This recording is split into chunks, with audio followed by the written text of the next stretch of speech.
The subject of the film started out, I wanted to make a film about a young man and about land. It didn't have anything to do with traditions at the start, or with an ancestral way of life, or at all. It was, I wanted to film a young man working with land, taking care of animals, and taking care of something that was given to him from previous generations. So feeling like he had something that he needed to carry that was given to him from, and that was probably his role in life. And so that's the main thing, and what I really wanted to film, because that's how I start writing, is I start writing about what I want to film. So what did I want to film? I wanted to film a young man, his hands, his face, his body moving in a natural environment, and working with animals and taking care of land. That's what I wanted to film. The story afterwards and how it became a story about a young man not wanting to give up something, that came a lot later. I didn't know that that's what it was going to become. It became later in the writing process and then in the filming process even. But it is the story of a young man who doesn't want to give up. I'm not sure that he doesn't want to give up an old way of life. I think he doesn't want to give up what he loves. And there's a world around him, a community of people, and a more modern world maybe, but that's not that important. But there's a different world around him who's telling him, does it matter what you love? And he's saying, I don't want to give up what I love. And the world around him is saying, we don't care what you love. That's not important to us. Okay, you can love it if you want to, but change other things. And it's a film about change, about how hard it is to change, and how I think it slowly became a film about how a young man is confronted with the fact that his way of being in the world, which is in a relationship of love and honesty towards himself, he doesn't feel like he can have that place in the world anymore. He feels like he's not given the room for that.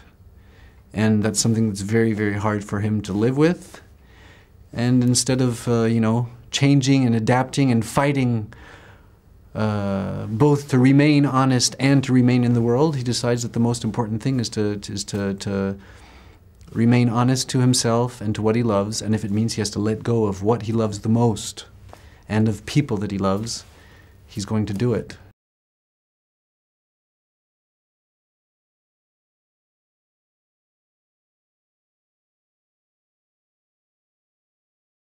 The relationship with Vincent Rotier was great. He's a great young man and an amazing actor. I had thought of him very early on in the process of making writing the film, and then he was too young, really, for the role, because I wrote the role for an older man, or older, a little bit older. But finally I met him, he read the script, and he wanted to do it, and when I saw him, the first time I saw him, I knew that I wanted to film him, and I knew right away that we'd be able to work together. So that's the basic part of it, is that we want to work together. Okay, I want to film you. Okay, I want to be filmed by you. Okay, let's make a movie. And that's how it started out. Afterwards, to help him get into the role, he has a very instinctive and very, very instinctive read on things, on the character and his own vision, and he brings that to the film very generously, both willing to show a lot of strength and to show, you know, vulnerability and to show weaknesses, and he's extremely generous with feelings like that.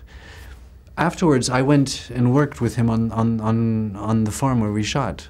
We went together and worked for 10 days on the farm, because he didn't know anything about. So just 10 days, but for those 10 days, what we did is he learned how to work with cows. He learned how to work with, you know, how to make fences, how to move hay, and everything that he had never done before, and observed a lot. Observed, you know, the farmers and spent time with them. And afterwards, I think he explains very well, and I've heard him speak about the film and how he says, you know, you're in a big wild spaces and you feel lost, and so you don't have to really play anything. You feel lost, and you're in the cold, and so you feel cold. It's easy.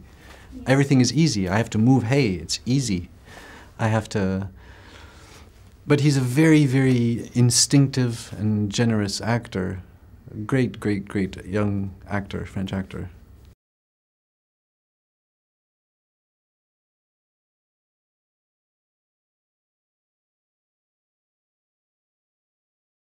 Yeah, because because the way I work with film, I think what I'm really trying to work on is film itself, is the film language, and so the connection between all the films is the language of film itself. So I'm not experimenting, but trying to find the best way to express what makes me feel belong to a community of people and to the world through film. So I think the film language of all the films, there's something very similar about the language in itself. Visually, I've worked, I have two very close collaborators who are my director of photography and the artistic director of the film. And I've worked with them on all my short films and worked with them on this film, and I think I'll probably continue working with them. And we really build the visual world of the film together, very far in advance before shooting. Even while I'm writing the script, I talk to them about you know, places, sets, and different sorts of lights and light movements. You know, the film is built around, a large part of the film is built around the movement of light, from a beginning that's fairly bright and summer, and towards something that gets colder and colder and darker, and I think a lot of the feelings that I'm trying to share with the spectators come through the language itself of the light and of the sound, of just very simple, minimalistic, trying to break down, take away as much as possible, as many elements as possible, and trying to tell a story with very few elements. And so that just a light change can be touching. I think it comes from lots and lots of things. There's no specific reference. On my short films, sometimes we worked with specific painters, for example. You know, for one short film, it'd be one painter, and I'd say, we're working on this. But for this film, we didn't have any particular reference. The only thing that I can say about the relationship with Malik is that Malik also trusts light as a vector of, he believes that light can tell a story. He believes that sound can tell a story. In itself, just a light change can tell a story, and you can share a feeling with the spectator while doing that. He believes in that, he trusts that, and he wants to share that trust and that belief with the spectator. I haven't seen Malik's two last films, so I know I've been really moved by his stuff earlier on.